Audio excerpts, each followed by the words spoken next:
Warren Buffett हे नाव ऐकलं की आपल्या डोळ्यासमोर काय उभं राहतं? अब्जावधी डॉलर्स, शेअर बाजाराचं एक मोठं साम्राज्य, बरोबर ना? पण आज आपण त्यांच्या पैशांच्या पलीकडे जाऊन एक गोष्ट समजून घेणार आहोत. ती म्हणजे त्यांची साधी विचारसरणी, जी खरं तर त्यांच्या यशाचं मूळ रहस्य आहे. चला तर मग सुरुवातच एका अशा प्रश्नानं करूया जो आपल्याला विचार करायला लावेल. आणि हा प्रश्नच वॉरन बफे यांच्या आयुष्यातला एक मोठा विरोधाभास आपल्यासमोर आणतो. आणि हाच तो विरोधाभास आहे जो वॉरन बफे यांना इतरांपेक्षा खूप वेगळं ठरवतो. म्हणजे विचार करा, एकीकडे 135 अब्ज डॉलर्सपेक्षा जास्त संपत्ती आणि दुसरीकडे रोजचा नाश्ता मॅकडॉनल्ड्समध्ये, तोही अगदी $3.3 आतला. जगातल्या सर्वात श्रीमंत माणसांपैकी एक, पण आयुष्य इतकं साधं.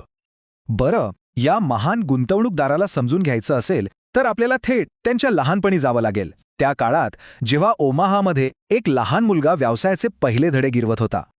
अगदी लहान वयातच त्यांना व्यवसायाची गोडी लागली होती. हे बघा, त्यांचा कोका कोला विकण्याचा पहिला प्रयत्न किती सोपा आणि जबरदस्त होता पहा. 25 सेंट्समध्ये 6 बाटल्यांचा पॅक घ्यायचा, प्रत्येक बाटली 5 सेंट्सला विकायची, म्हणजे सरळ सरळ प्रत्येक पॅकवर 5 सेंट्सचा नफा. स्वस्तात विकत घ्या आणि महागात विका, हे साधं पण अत्यंत महत्त्वाचं तत्त्व त्यांच्या मनात तेव्हाच पक्क बसलं होतं. आणि हाच तर त्यांच्या गुंतवणूक धोरणाचा पाया ठरला.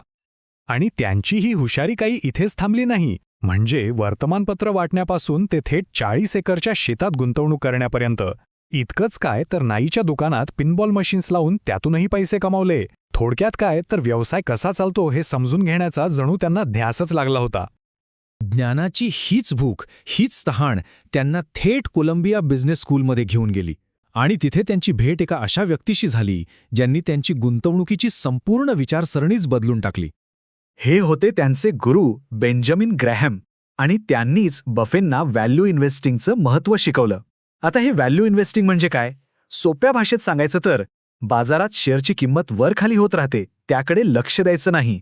त्याऐवजी कंपनीचं खरं मूल्य किती आहे, तिची खरी किंमत किती असायला पाहिजे हे ओळखायचं आणि गुंतवणूक करायची. म्हणजे जसं काही आपण सोनं मातीच्या भावात खरेदी करतोय.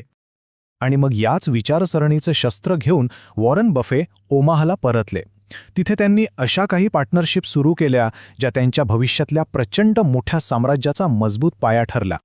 त्यांच्या सुरुवातीच्या पार्टनरशिपचे निकाल थक्क करणारे होते. इथे बघा, 1957मध्ये जेव्हा बाजार 6% खाली होता तेव्हा बफेंनी 10% परतावा दिला. 1965मध्ये बाजार 14% वाढला तर बफेंनी तब्बल 47% परतावा दिला. म्हणजे त्यांनी सातत्याने आणि खूप मोठ्या फरकाने बाजाराला मागे टाकलं. पण त्यांच्या विचारांमध्ये एक खरा आणि खूप मोठा बदल तेव्हा आला जेव्हा त्यांच्या आयुष्यात त्यांचे बिझनेस पार्टनर चार्ली मंगर आले. ही भेट त्यांच्यासाठी खूपच निर्णायक ठरली. चार्ली मंगर यांनी बफेंच्या दृष्टिकोनात एक छोटासा पण खूप महत्त्वाचा बदल घडवला. त्यांचे गुरु ग्रॅहम म्हणायचे, एक साधारण कंपनी खूप स्वस्त म्हणजे अद्भुत किमतीत खरेदी करा. पण मंगर म्हणाले नाही, त्याऐवजी एक अद्भुत म्हणजे उत्तम कंपनी साधारण किमतीत खरेदी करा. फरक खूप मोठा आहे. म्हणजे फक्त स्वस्तात काय मिळतंय हे पाहण्याऐवजी एक चांगली दीर्घकाळ टिकणारी कंपनी शोधणं जास्त महत्त्वाचं आहे. मग त्यासाठी थोडी जास्त किंमत मोजावी लागली तरी चालेल. आणि याच नव्या विचारसरणीतून जन्म झाला आजच्या बर्कशायर हॅथवेचा. गंमत म्हणजे ही मुळात एक अडचणीत असलेली टेक्स्टाईल मिल होती. बफेंनी 1962मध्ये त्यात स्टॉक घ्यायला सुरुवात केली, 65मध्ये पूर्ण नियंत्रण मिळवलं आणि मग हळूहळू विमा आणि इतर व्यवसायात विस्तार करत त्या जुन्या मिलचं रूपांतर एका जागतिक महाशक्तीमध्ये केलं. आता यातली सगळ्यात रंजक गोष्ट काय आहे माहितीये? बफे यांची ही मूल्य आणि दूरदृष्टीची तत्त्व फक्त त्यांच्या गुंतवणुकीपुरती मर्यादित नाहीत, तर ती त्यांच्या वैयक्तिक आयुष्यातही तंतोतंत लागू होतात. अब्जाधीश असूनही वॉरन बफे यांचं आयुष्य इतकं साधं आहे की विश्वास बसणार नाही. ते 1958 साली जे घर घेतलं होतं त्याच घरात आजही राहतात. त्यांची गाडी अगदी सामान्य असते आणि तब्बल 40 वर्ष त्यांनी आपला वार्षिक पगार फक्त $1,00,000 इतकाच ठेवला होता. आणि यामागचं कारण ते स्वतःच सांगतात. ते म्हणतात, माझं आयुष्य यापेक्षा जास्त आनंदी असूच शकत नाही. उलट माझ्याकडे 6-8 घरं असती तर ते आणखी वाईट झालं असतं. मला जे काही हवं आहे ते माझ्याकडे आहे आणि मला अजून कशाचीही गरज नाही. म्हणजे बघा त्यांचा विचार किती स्पष्ट आहे. जास्त वस्तू म्हणजे जास्त आनंद हे समीकरण त्यांच्यासाठी नाहीच. आणि हीच सगळी विचारसरणी आपल्याला त्यांच्या आयुष्याच्या अंतिम ध्येयाकडे घेऊन जाते. ते म्हणजे त्यांनी कमावलेली प्रचंड संपत्ती ही त्यांच्या स्वतःपेक्षा एका खूप मोठ्या, चांगल्या उद्देशासाठी वापरली जावी.